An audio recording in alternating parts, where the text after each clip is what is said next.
रिश्ते एक बार में नहीं टूटते, वो रोज थोड़ी थोड़ी देर के लिए टूटते हैं।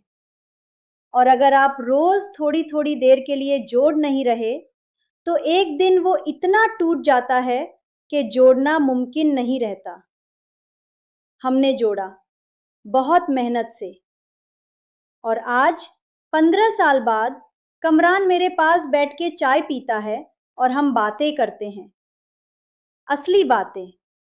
लेकिन, और ये मेरा दूसरा सच है, भले रिश्ता ना भी जोड़ता, मुझे अपनी जिंदगी फिर भी जीनी थी, अपने लिए।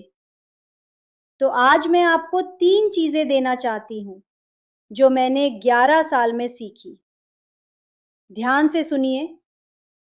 पहली बात, दर्द को नाम दो। जब तक आप नहीं कहते मैं ठीक नहीं हूं, कोई आपकी मदद नहीं कर सकता, आप खुद भी नहीं। हर रोज 1 मिनट के लिए खुद से पूछो, मैं कैसी हूं सच में? दूसरी बात, अपनी बेटी या अपने बेटे को स्ट्रांग नहीं, ऑनेस्ट दिखाओ। बच्चे हीरो नहीं चाहते, वो इंसान चाहते हैं। जब मरियम ने मुझे रोने दिया, वो मुझसे डारना बंद हो गई और बोलना शुरू हो गई। आज वो 22 साल की है और मुझे सब कुछ बताती है, सब कुछ।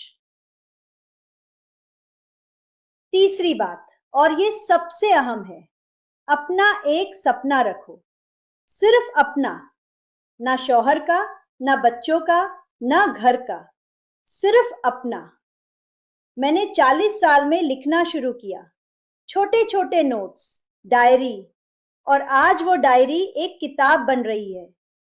कभी नहीं सोचा था, लेकिन हुआ।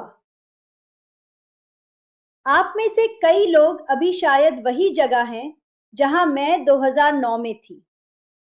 सुबह उठना मुश्किल लगता है, मुस्कुराना परफॉर्मेंस लगती है, और रात को आंख बंद करने से पहले एक दर्द होता है जो नाम नहीं जानता। मैं आपको फिक्स करने नहीं आई, और मैं आपको प्रॉमिस नहीं कर सकती कि सब ठीक हो जाएगा। लेकिन मैं ये जरूर कहना चाहती हूं, आप अकेली नहीं हैं, और आपका दर्द वो कमजोरी नहीं, वो प्रूफ है कि आप अभी भी जिंदा हैं, अभी भी फील कर रही हैं, अभी भी कुछ चाहती हैं। और जब तक कुछ कहना बाकी है, जिंदगी बाकी है।